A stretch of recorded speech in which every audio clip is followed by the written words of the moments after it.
Hello, I'm Toby. I like Doctor Who, and I'm about to watch a story chosen for me by a friend with the aim of mining it for positives in order to guess what their favourite things about this particular adventure are.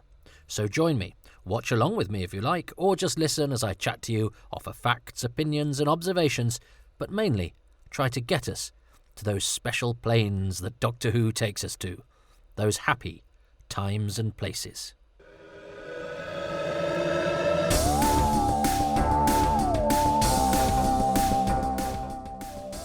Welcome to Happy Times and Places, with me, Toby Hadoke.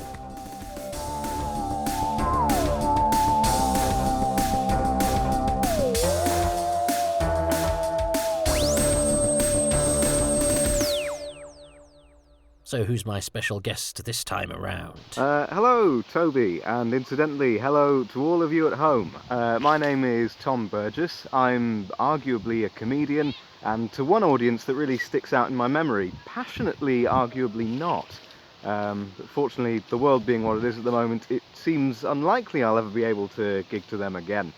Now, I'm recording this message for you entirely on location, because the story I've picked for you to watch, Toby, is the Sontaran Experiment. I think the reason I've chosen this one really is that it's the first Doctor Who story of the original run I ever saw back in 1998 on VHS. I was 6 years old, and I think even if it hadn't been coupled up with Genesis of the Daleks in that double video pack, I still would have come out of it a huge fan. So I think it's really easy to take a two-part story for granted, especially when it's sandwiched between two of the all-time greats. But there's loads to enjoy in it. And to make that point even clearer, I'm actually going to tell you 2 things per episode I love. So you're going to have 5 things in total. See if you can manage that. Best of luck!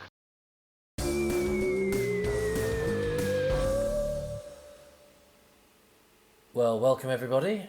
It's time for the Sontaran Experiment.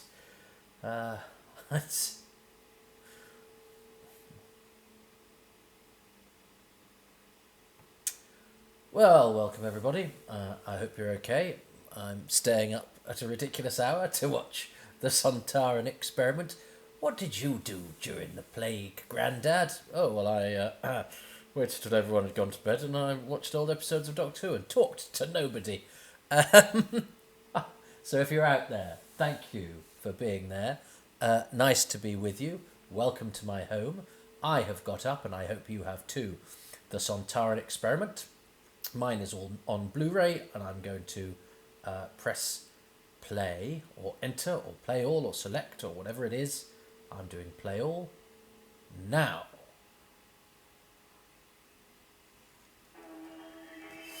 Well, hello. It's interesting, isn't it? It's a 50-minute Doctor Who story, a two-parter, so rare back in the day. And, this is something you sort of pop on, you go, well, I haven't got very long. And, it's quite slight because it's two-parters. It's never long enough to tell a story. And, of course, 50 minutes is what we tell a story in these days.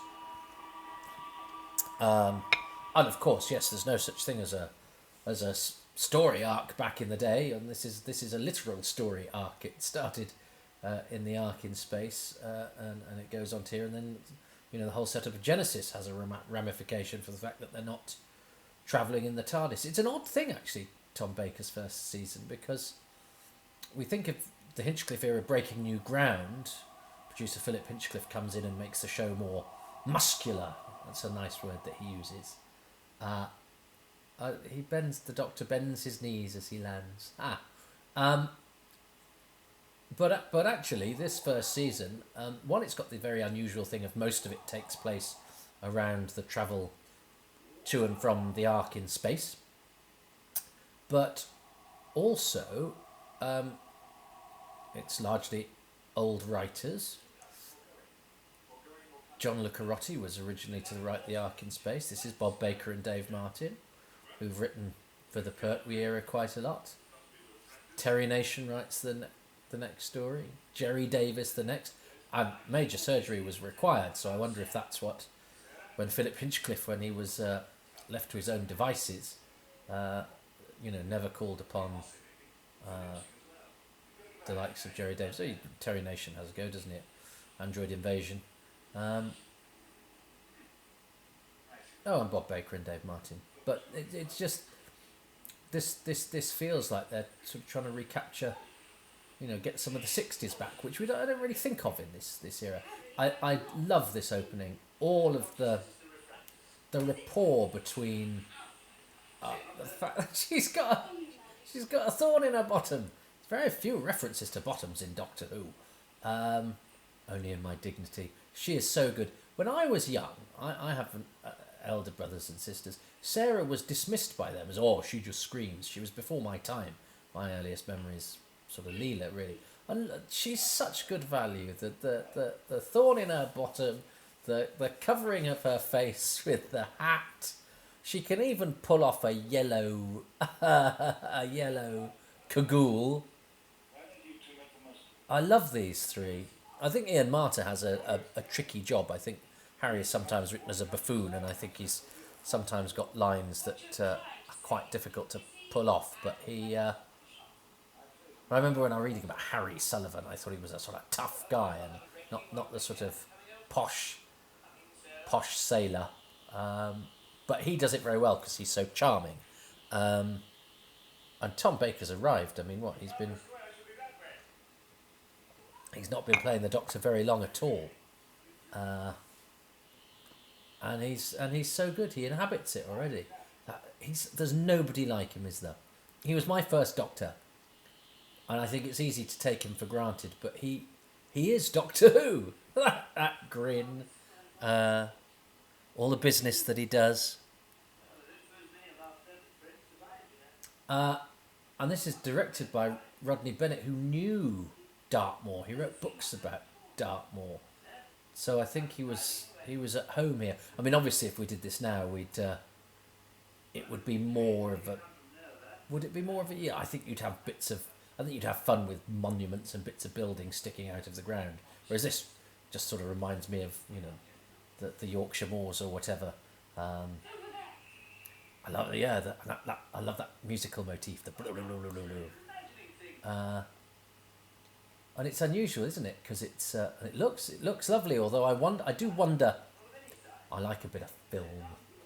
I always felt the Doctor Who looked a bit more grown up and expensive, which as a child was the two things I wanted it to be when it was on film. Videotape is slightly less forgiving, but although this actually looks really nice, and that point of view shot of the Doctor's quite, he's being observed. That rattly music is great, isn't it? And he's in the Terry Walsh is there now. That's interesting because sometimes I think 70s hair doesn't help Doctor Who, but actually the fact that these guys have been there for because if you think about Kenton Moore, Noah in The Ark in Space, he's got tidy 70s hair. I don't think that's dated particularly well, but these guys, because they've got the long 70s hair, because it's unkempt and because they've allowed their beards to grow a bit, the 70s hair thing, I think it doesn't look like 70s hair. It looks like guys who've been stranded on a planet for ages. So isn't that funny that within the space of one story, 70s hair, which I think in Ark in Space is a bit of a disadvantage here, I think is really helpful.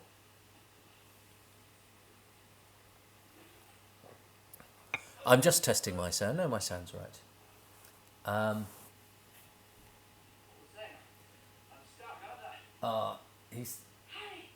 Because of the trap and the mystery. It's quite a straightforward story, although it's a very interesting story.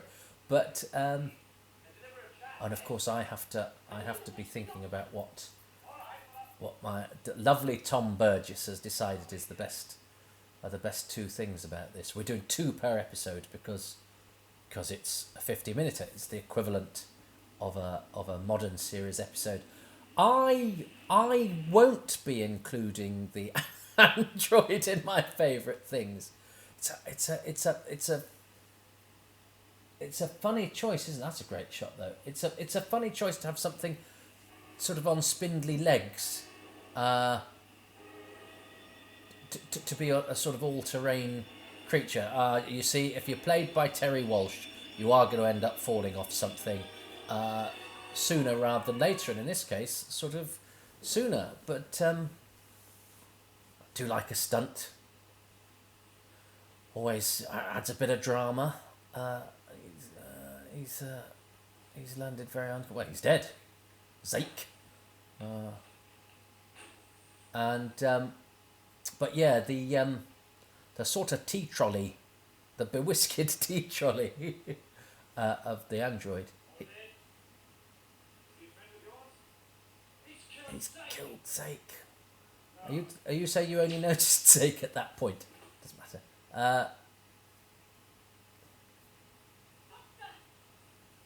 And that's great because, within the minutes, the TARDIS crew are split up without going, shall we split up?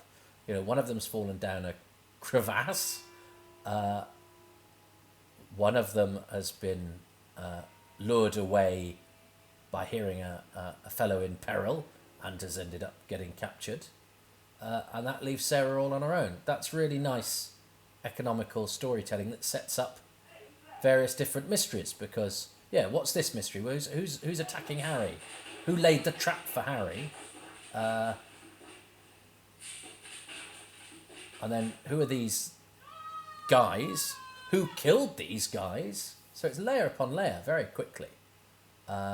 She's great, isn't she? I mean, I was saying before, she was dismissed by my elder brother's a bit of a thug. So maybe that's why. But I think my brothers I've got two brothers and a sister, all older, and I think they all were a bit down on Sarah.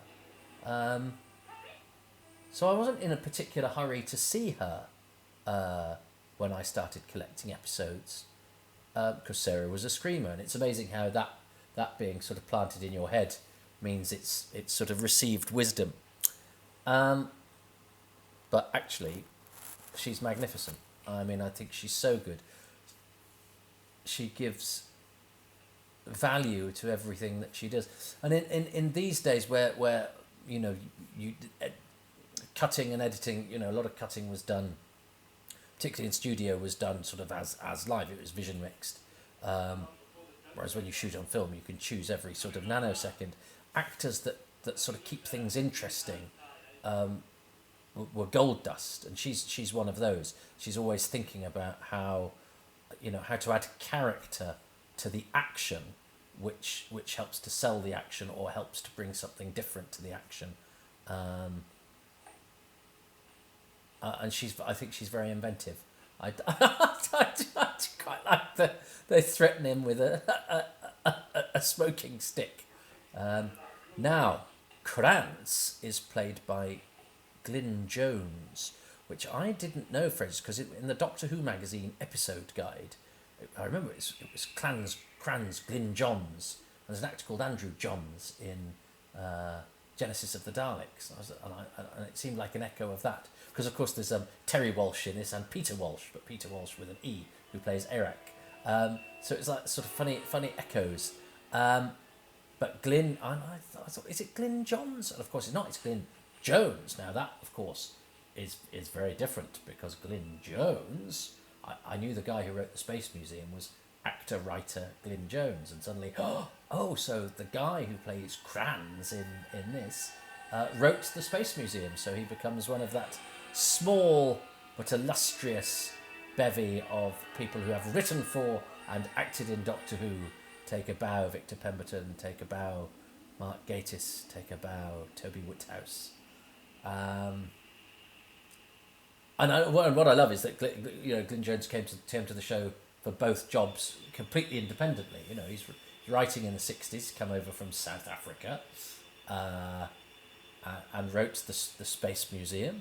And then, of course, years later, they're looking for actors with South African accents. So it's not that, let's get Glyn in, he wrote a story. It was because it was a totally different regime. So I like that tale. And when I started my podcast, Toby Hadoke's Who's Round, I sort of put a general plea on the internet, and I got an email from Glyn Jones's mate, a chap called Douglas in Crete, where Glyn Jones lived, saying, oh yeah, my friend Glyn Jones will do it, and he was one of the first interviews I did, which is slightly annoying because in those days, I felt that people who agreed to do interviews, I was like, well, I won't take up too much of their time. But actually, the inconvenience is agreeing to do it. Once you've agreed to do it, people are perfectly happy. And I think if I'd known what I knew only a month or so later, I would have done a longer interview with Glyn Jones. As it was, I'm very flattered and happy that I had that contact with him.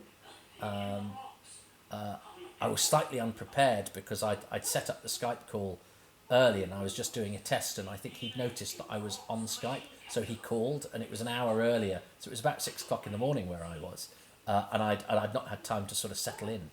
But anyway, it is what it is. It was one of the first interviews I did for my podcast, so have a listen to that. It's on the Big Finish website, and he was a lovely fellow, and he sent me a copy of his Space Museum script afterwards, where Vicky is called Tanny. I mean, amazing. So yeah, and I think he felt that his costume, because he was so cold apparently, he feels he looked. That's where the advert was, because I first watched this from Super Channel, and there was an advert there, you know where the Doctor is, and whoever had recorded the copy that I got hadn't unpressed pause until Verrill comes in here, so there's bits of the action here, that bit with Eric pulling the Doctor's hair that I didn't see for about until relatively recently, I don't think, because my video copy from Super Channel had that bit of the action missing. They look great, these guys. You know, I buy them as stranded astronauts. I love the South African accents. I used to sort of mimic this, and Donald Douglas, who's not South African, playing Verrill, is a very good actor, but also he does the South African thing very well. The others are all Glyn Jones is South African. Terry Walsh doesn't have any lines. Peter Walsh, who plays Eric, I think was brought up in South Africa. He's still about. He's a businessman. You can find him online giving talks about, I can't remember what his business is now, but about selling your business. And his son, Peter Walsh, who plays Eric, his son worked on the crew of the shoot where Jodie Whittaker was revealed as the Doctor, you know, that they showed through Wimbledon with her feet, and you know, the reveal, the 13th Doctor reveal. He was on the crew of that, and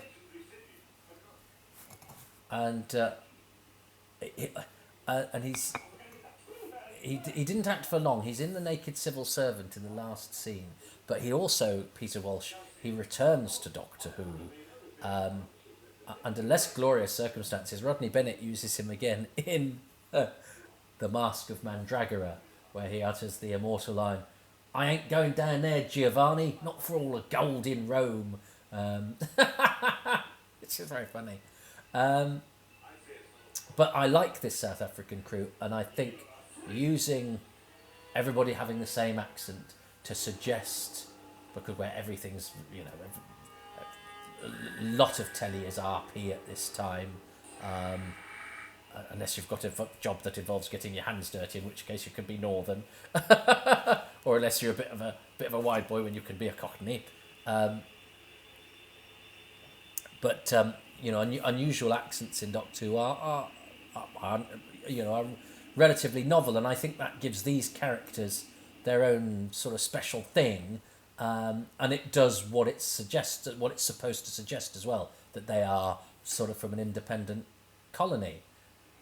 And I think they do a good stab of it, because they haven't got a building, they've got a fire, and I like that they're eating a bit of stuff here and picking bits off of it, and chucking the bits they can't eat, and you know, have a chat while they eat. I like all of that. I buy it. It's sort of down and dirty.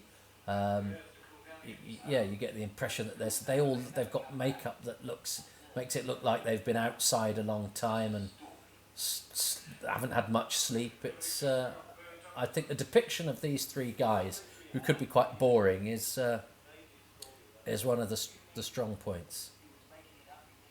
And the little idioms they have, like, you know, check and you understand and all of that sort of thing. I even like the way Donald Douglas chooses food.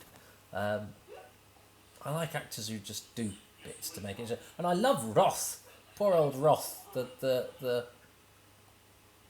scared, slightly broken, mentally broken fellow, Peter Rutherford, who when I moved to Manchester was doing a play up the road here at the Royal Exchange in, what would that be, 92, something like that. And I was like, oh, he's still acting, that's good. And I should have left a note and done an interview, but I was a young student. I had discos to dance at and young ladies to fail to pick, impress.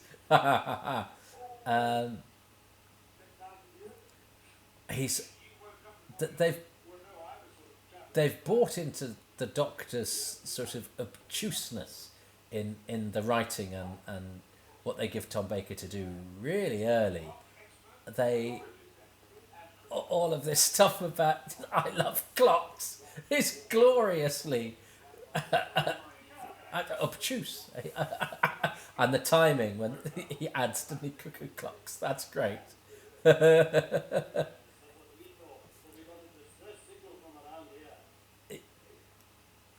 And they're acting. You could tell it's quite.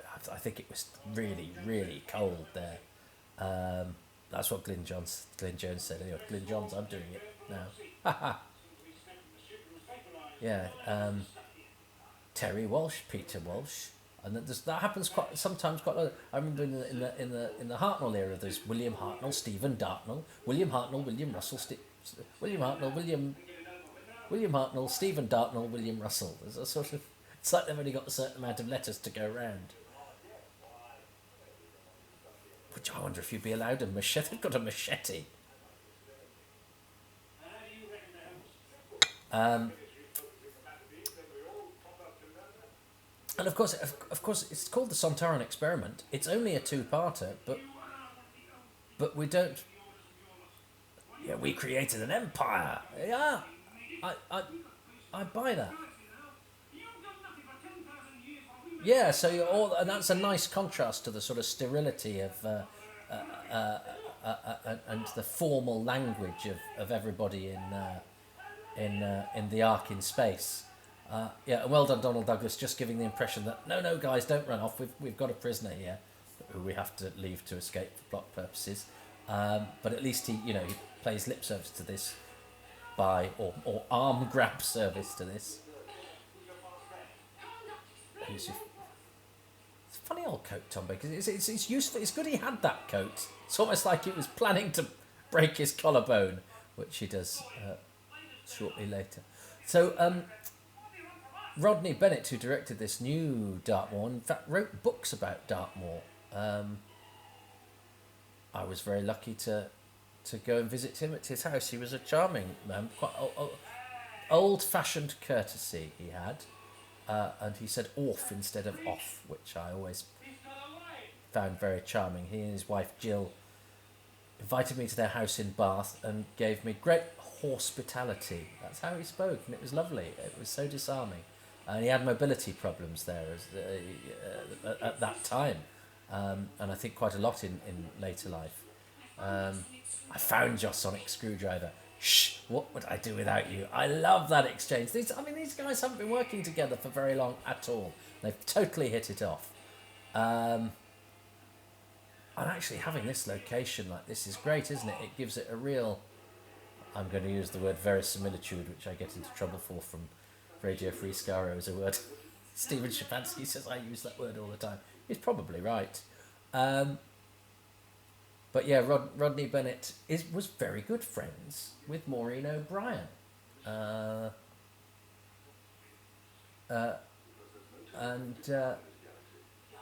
This is directed this and Ark in Space, and Mascom and Dragarin was a sort of, when I was a kid reading Doctor Who magazine and stuff, Christopher Barry and Michael Bryant, people like that were interviewed quite often. Nobody interviewed Rodney Bennett for quite a while. And the rival school in Grange Hill's called Rodney Bennett, isn't it? And I've got a feeling, I don't know, I did a Who's Round with him, have a listen. If it's not there, the answer is, I'm going to give you... So I think I said, oh, and of course, you're named after the school, the rival school in Grange Hill is named after you. And he didn't have a clue what I was talking about. So I think that was one of those things where we went, it's this thing. And it was nothing to do with that at all. I may have misremembered that. He may have gone, yes, absolutely, I invented Grange Hill, but I don't think the school in being called Rodney Bennett has anything to do with him at all. Hello, the robot. If there are any Grange Hill people for whom I've misremembered that, write in and I'll do a I think you'll find, because the law with these things is I'm doing some quite factual podcasts. These are more, you've come to my house and we're watching Doctor Who together and we're just having a chat. I make no claim to factual accuracy. Then why do we bother listening, Toby? I haven't quite figured, because I hope you enjoy my company. I love the Sontaran spaceship, and I love the fact that they've stayed more consistent than the Sontarans themselves. And look at that dripping water and all of that, which again, it seems like such a small thing, but actually you don't get water in a studio much. So having water and on location, having the elements, and you could see the actor's breath, when sometimes a grassy knoll would be a bit of sackcloth on a few stage mounts, So I'm loving the rocks actually, and that's a great angle. Oh God, we're at the end of episode 1 already. So Peter Rutherford, yes, was at the Royal Exchange, and I didn't speak, and he died mid-90s, I should think, which is very sad, but was still acting, so still kept a career going, so good for him. And here's Lynx. Not Lynx, it's Styre, but she thinks it's Lynx, because the beautiful thing about the Sontarans is that they are clone creatures, so you can reuse the assets in order to save money, except their masks in the classic series are never the same in any story. So there we go. Right, I haven't named 2 things yet. So, the Sontaran Experiment, episode 1. Well, I'm definitely going for the South African brogue and general demeanour of the Galsec astronauts. I like the whole. Press pause, Toby. I like the South Africanness of the crew, and I just love the rapport between that opening scene, everything that those characters do, all that banter that they have. It's so fresh, it's so easy, it's so much of it's not on the page. It's gold dust when you're making television in the 70s to have that sort of chemistry and that sort of extra value from your actors. So I would say the dynamic of the TARDIS crew and the South Africanness of of everyone else. Bar Terry Walsh, because he didn't say anything. He was just there to fall off a thing. What has my friend Tom Burgess elected to choose? Hello again, Toby. Well, you've watched the Sontaran Experiment, and in the meantime I've moved to a different bit of the location I'm in, like they used to do on the Years tapes in the 90s. And in the last 50 minutes I have broken my collarbone, I've been captured by 3 South Africans, and I've sucked the innards from a potato. So in many ways we've had the exact same experience. Now I'll tell you my favourite things from the Sontaran Experiment. My first of 2 favourite things from part 1 is the TARDIS crew. How lucky was I to see this TARDIS crew for my first ever proper episode of Doctor Who. I think Harry and Sarah's relationship in that first scene where they all touch down on Earth is lovely. Tom Baker is, at this stage, still quite an unknown quantity. He's calmed down from Robot and there's a bit of a dry humour creeping through. I think they're an absolute delight to watch. My second favourite thing from the Sontaran Experiment, which again I remember making an impression from the first time I watched it, is the music. Like it's easy to take a 2-parter for granted, I think it's really easy to take Dudley Simpson for granted when he's basically doing all the music all the time. He's just the bread and butter of Doctor Who, isn't he? But what really stands out for me is the sort of shriek that the music gives at the end of part 1 when Steyer takes off his helmet for the first time. It stabbed into my heart like a dagger. Then we're on to part 2. Oh, no, we're not on to part 2 yet. I'm going to go on to part 2, but that will be in a separate broadcast. So, Tom chose the TARDIS crew and Dudley Simpson, and I like, I mentioned the but I didn't choose it as one of my favourite things, which means I can't choose it next time. So, we're even Stevens, because I chose one of his and not the other. Oh, he's good value, is Tom, isn't he? Well, there we have it. Honours are even at the end of episode 1. You can join me for episode 2 whenever you like. That's the beauty of the internet and this sort of thing. But that's the end of episode 1 of the Sontaran Experiment, and I will see you next time we rejoin the action on the blasted heath of Trafalgar Square.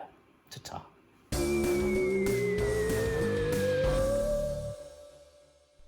My guest this time around, Tom Burgess, is a brilliant comedian, and he's one of us. His character, Peter Fleming, is a producer of long-lost BBC TV children's programmes, and it's very sweet, is very funny, and is very, very inventive, and definitely, if you like this sort of stuff, right up your street. Peter Fleming can be found at Peter Fleming TV on Twitter. That's at Peter Fleming TV. And his real-life alter ego, Tom himself, Tom Burgess, can be found at Tomb_Urges. Tomb_Urges on Twitter. So Tomb Urges and Peter Fleming TV are the two places to go if you've enjoyed Tom's contribution and want to see more of him, which you definitely should.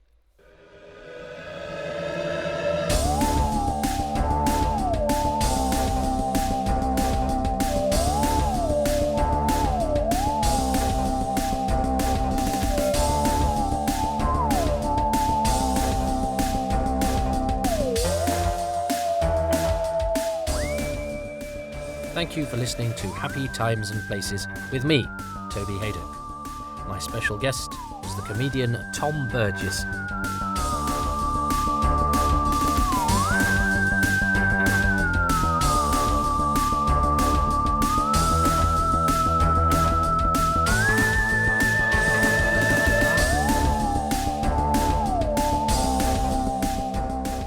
The music was by Dave Gates. Special thanks go to Chris Boyle, and the artwork was by Dylan Patterson.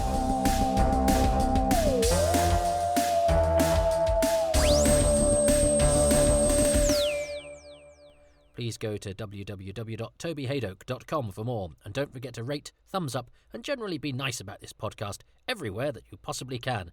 It's easy for you, and it helps me, and I'm very grateful. You can support these podcasts and any other of my broadcasting endeavours at patreon.com/Toby Hadoke and ko-fi.com/Toby Hadoke. Patrons get special goodies and advance releases and my eternal gratitude.